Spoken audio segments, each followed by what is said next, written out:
Hello and welcome to the Bearded Mystic podcast, and I'm your host Rahul N. Singh. Thank you for taking out the time today to either watch or listen to this podcast episode. Today we'll be looking at a new series that we're starting, which is the Wisdom of the Mystics. We are beginning this series with the mystic Osho, or also known as Bhagwan Shree Rajneesh.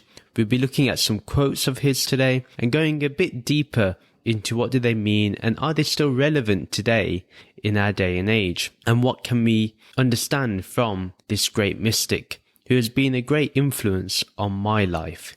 If you would like to support the Bearded Mystic podcast, you can do so by signing up to my Patreon page.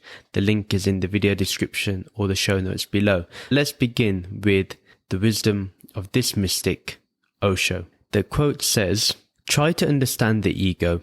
Analyze it, dissect it, watch it, observe it from as many angles as possible. And don't be in a hurry to sacrifice it. Otherwise, the greatest egoist is born. The person who thinks he is humble, the person who thinks that he has no ego, the subtle ego goes on playing such games that it is very difficult. One will need absolute awareness to watch it." So what this is describing is what the ego is, and how it's very easy when we say that we have no ego, we think automatically we are very humble. Oh, we have no pride, or we have no selfish motive.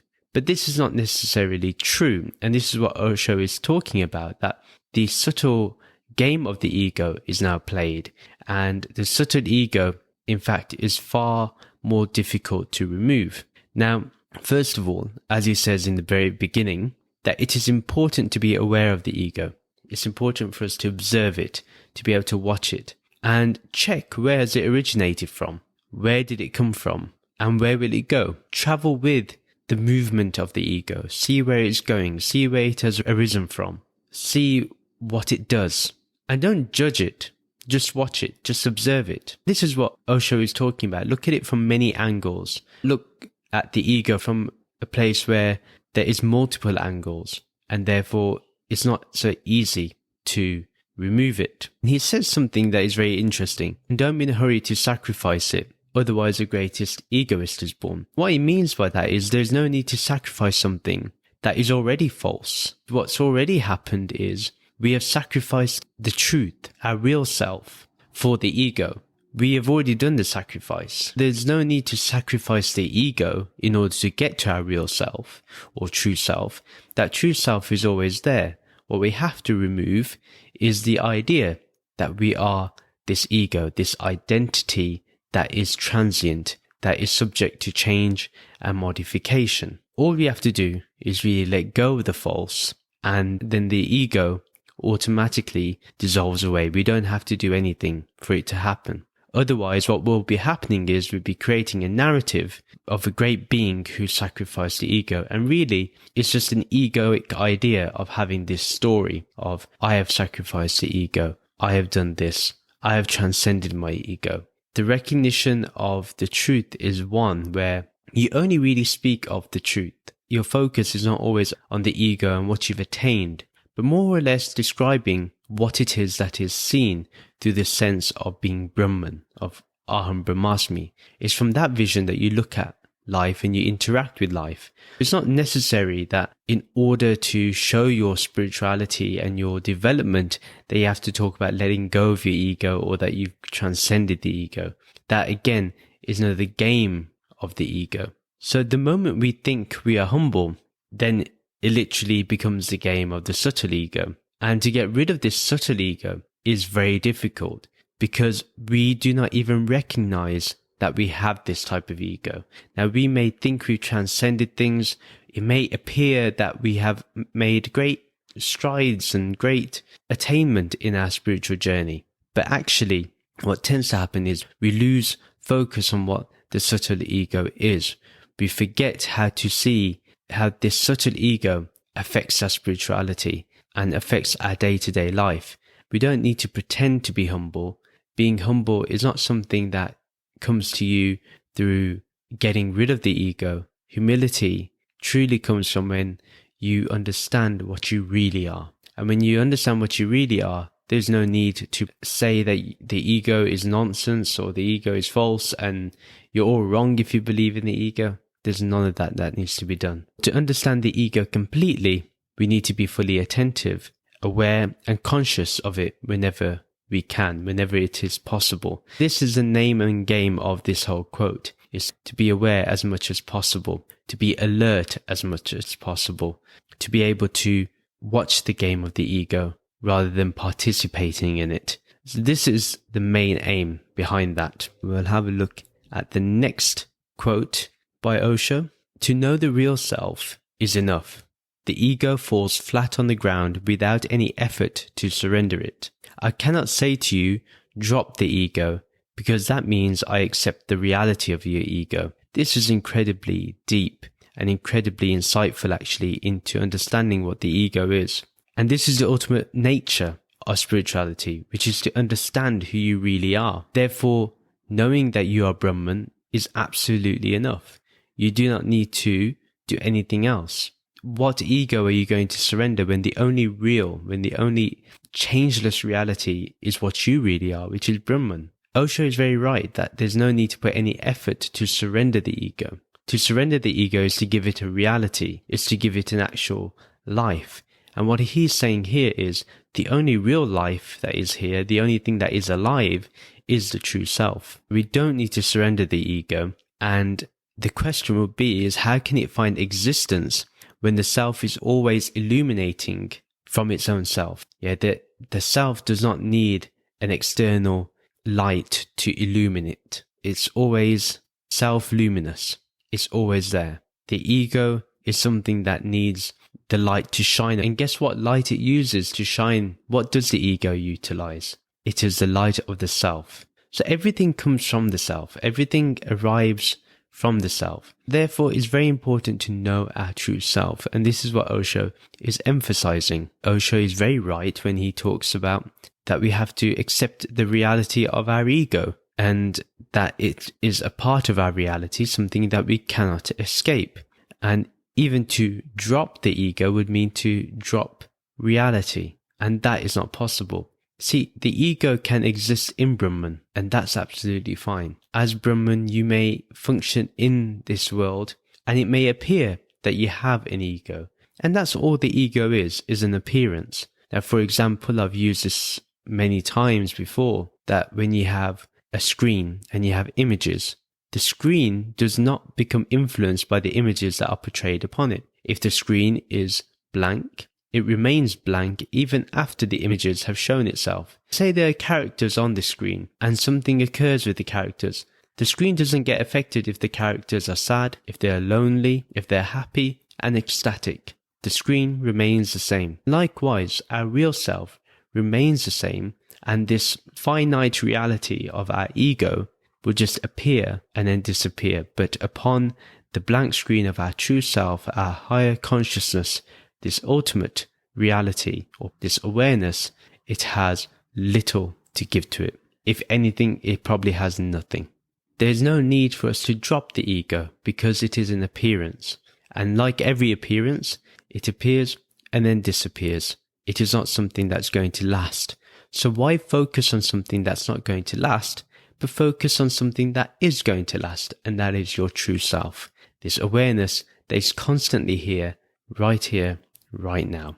The third quote is, when I am all alone with myself, and when there is no thought of anyone, I am in the company of myself. When the outer world is absent, inside there is the company of oneself. In that companionlessness and solitude, in your pure being, the truth is realized, because in your innermost being, you yourself are the truth. This is satsang. This quote is describing what satsang really is and what it really means. This is the truest way of doing satsang. This is the most pure way. Understanding that you're connecting with the Atma, or you're connecting with Brahman, that true self, that is when you are doing true satsang. And satsang isn't about being at a place with a group of people or a group or being around a leader.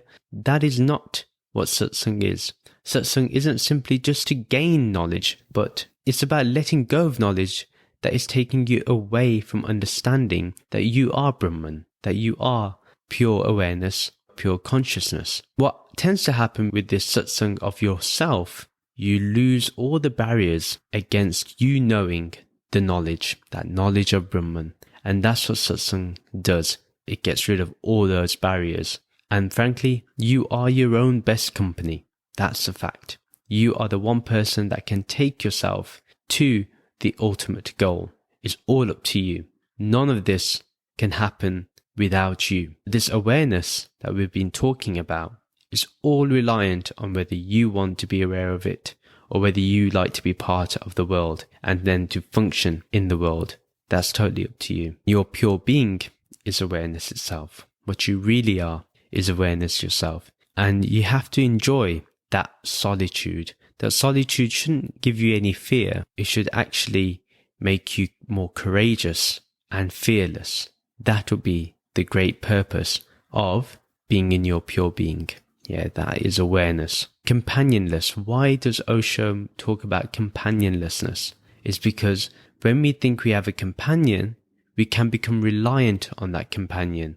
And what Osho is talking about here is that this satsang doesn't need a companion because there's only oneness here. And that oneness is what you are. You are that formless oneness, that formless consciousness, that formless awareness. The fourth quote is, just watch whatever the mind is doing. Don't disturb it. Don't prevent it. Don't repress it.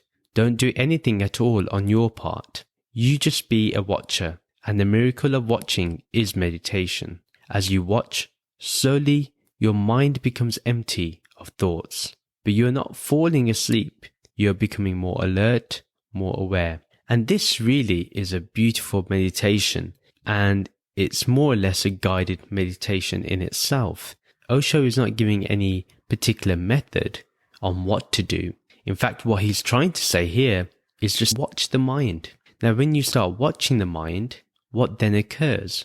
Well, you start observing that actually you are watching the one that is watching the mind. That's why Osho is talking about not disturbing it, because when you do not put your own interpretation onto your meditation, then you go further in your meditation. Then you take it to the next level. Don't prevent it and don't repress it. Don't try to stop your mind from having thoughts.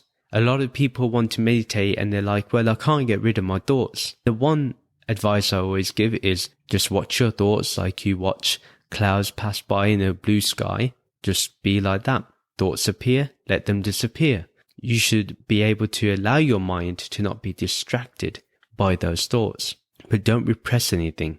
Don't do anything. Don't even interpret the thought. Just watch it. That's how simple it's got to be. This is what he says. The miracle of watching is meditation. When you are aware of your own awareness, it's when you are truly meditating. As you watch, slowly your mind becomes empty of thoughts. That's what happens naturally. Now, when you think about it, be aware of your awareness. Be conscious of your consciousness. Be alert of that formless awareness. Now tell me, is there any thought in that awareness? Does any thought originate from there? If you're really sincere in that search, you will find that your mind is actually empty of thoughts. It appears that the mind has thoughts, but really, if there is no person thinking, meaning no ego thinking, then what remains is only awareness, is only consciousness. And this is what Osho is talking about. So you become more alert to what you really are. Yeah. This is the truth. The fifth quote, when you are also formless within, suddenly something clicks and you are one with God. He is formless, you are formless. There cannot be two formlessnesses. There can be millions of forms, but formlessness can only be one. Remember, this Atma, this soul that you have, and Brahman, which you may call God, are both formless. They don't have a form of any kind. Therefore, they're one and the same. That's why Adi Shankaraji often says that the Atma and Brahman are one. They're not different. Sri Krishna more or less says the same thing in the Bhagavad Gita. Osho here is saying the same thing too. That when you realize that you are formless and you realize that this God is also formless, there is only the formless. there's only going to be one formless. And there's only unity there, only oneness there. But he mentions that there can be millions of forms, but you yourself are formless. Why? Because you associate yourself with that which is changeless, which is permanent, which is Brahman itself. So your being is formless and so is God. So therefore, there cannot be this two formlessness. And whatever is formless is always in union. As I mentioned, there's always a oneness. Realize that you are formless within. And how you can do that is simply through the neti process of seeing what you are not. So whatever can change is subject to modification. That goes to neti. And you'll find that when you go through this process, you will observe that your awareness, your consciousness remains unchanged. And that is Brahman, that which does not change. That formlessness is what we're looking for.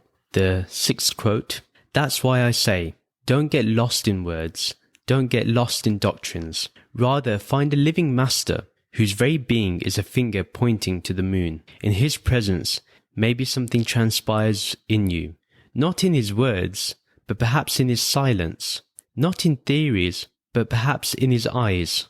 There you may find a certain inspiration, a glimpse, a door opening into the mysteries of life. So what is a real master? Well, a real master can be the one who speaks without speaking.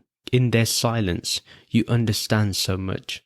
Listens as if there is nobody else present. They would make you feel like you're the only person there. And they may be around a crowd of people, but because they are connected to you, they're listening to you, they give their full attention to you. And then when they smile at you, when your master smiles, you feel your world is complete. And many people who had Osho as a guru, as a living master, felt the same thing. Many of us who have had a spiritual master, we have felt the same thing.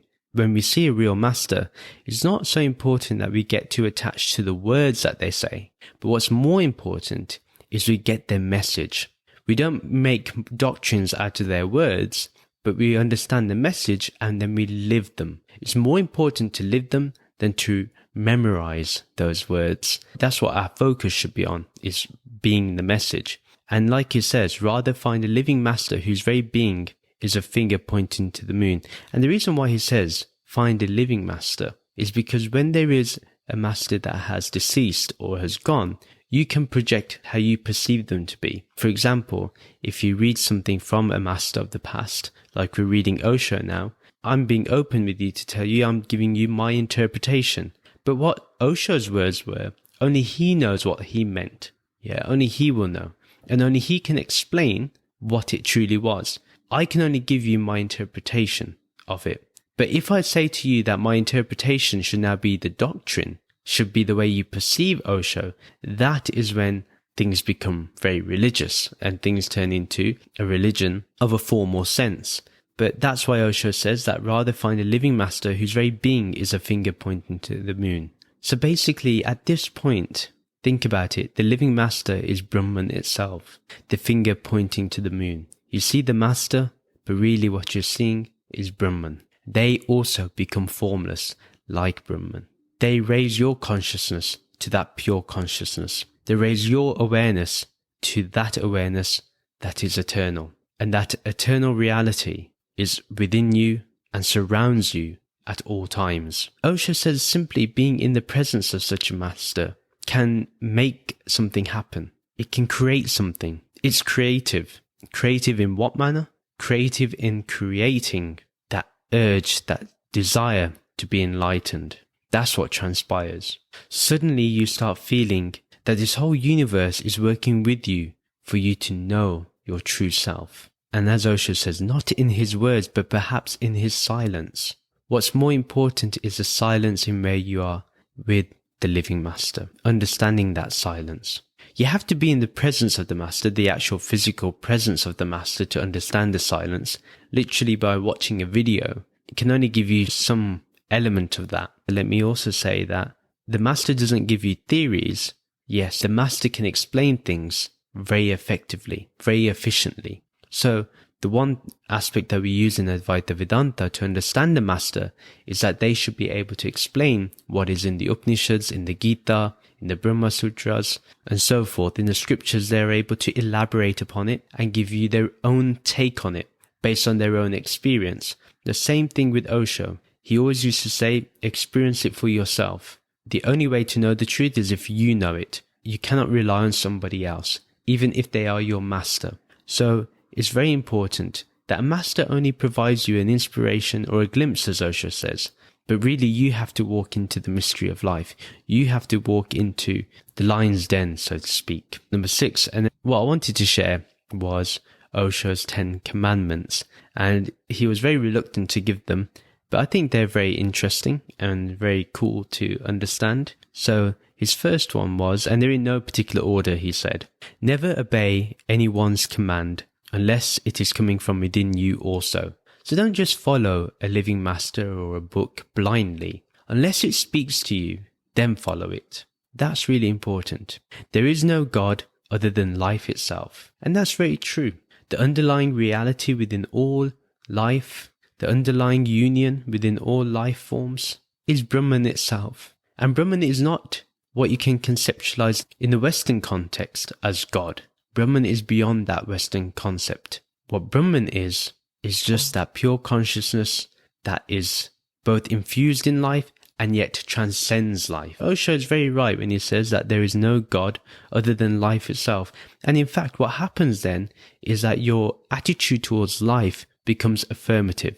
It becomes one of positivity, one of gratitude, one of love and compassion. But if you see God as separate to the world and the world is wrong, or life is wrong, then there is that duality, and then that division creates a lot of pain and suffering, not just for yourself, but you will also inflict that pain onto others. Truth is within you. Do not search for it elsewhere. This is the essence of meditation. Find the truth within you. Brahman is within you. Brahman is the only truth that is within you. And therefore, that should make it very easy for you to discover Brahman. It's not that you have to find Brahman as it being something separate to you. You discover Brahman as your very own being. Fourth one is, love is prayer. Prayer is not about asking God for something or asking life for something. Love is prayer. When you love others, when you love yourself, you are automatically praying. The fifth one, to become nothingness is the door to the truth. Nothingness itself is the means, the goal, and attainment. What he means by nothingness is this no-thingness, this formlessness that we've been talking about earlier on in this episode. That is the door to truth. Once you understand that you are without a form, without any content within you, that is who you are. So this nothingness is the door to truth, and nothingness itself is the means, the goal, and the attainment. So through formlessness, that is the means to understand you are formless. Go through that inquiry of, I am the formless. The goal is that you are formless, and the attainment is your formlessness itself. So this is Brahman. Let's use the word awareness. Awareness itself is the means. You utilize awareness to become aware of your awareness. The goal is to be pure awareness, and the attainment is our awareness. You've always been awareness, and you cannot escape awareness because that is your very core being. That is your true nature. The sixth one is life is now and here. Very true. Everything you need is right here and now. Live wakefully. Be alert. Think about everything you do.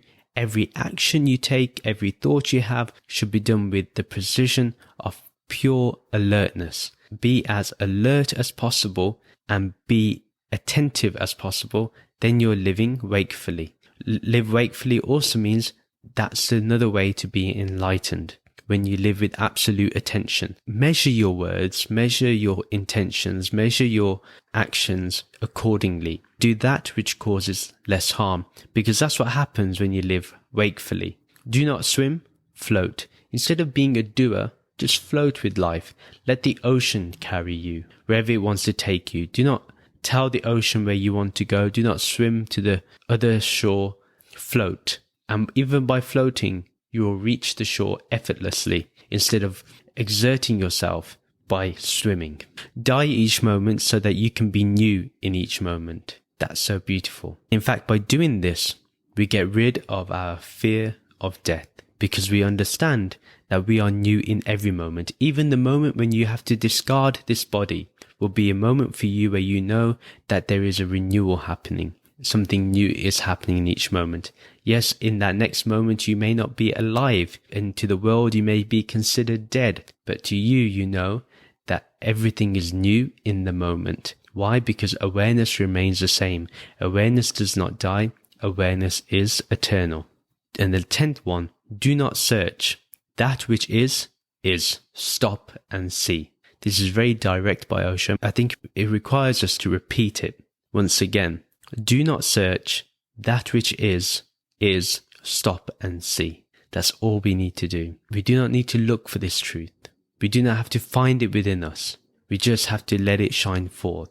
It's always shining. We just have to be alert, as Osho said, be wakeful, and then it is revealed upon itself. It reveals itself by its own self. It doesn't need us to intervene, because that which is, it exists. We end the first episode of the wisdom of the mystics. We looked at Osho, and let me say, Osho has been a great inspiration for me. I started my spiritual journey over 20 years ago, but in the last 12 years, it began with looking into the teachings of Osho, and he caused a refinement in my own knowledge. And even though right now the refinement is continuing, but I always say that Osho was a very necessary individual in my spirituality. With his wisdom, I've been able to capture so much more, and it also created a love for meditation, which I infinitely thank Osho for, because it was through his emphasis on meditation that I continue to meditate to this day. So thank you very much to Osho. A new episode is uploaded every Sunday. You can follow me on social media to keep getting updates about the podcast and new content in general. Details are in the show notes and video description below. If you would like to support the Bearded Mystic podcast, there are a number of ways you can do so. I would suggest that you utilize Patreon so you can get extra content, but there are other ways you can support, and you can check the Linktree account below for more information. Please do rate and review the podcast. Thank you very much for listening, and we'll end with the Shanti mantra. Om Shanti, Shanti, Shanti. Om Peace, Peace, Peace. Namaste.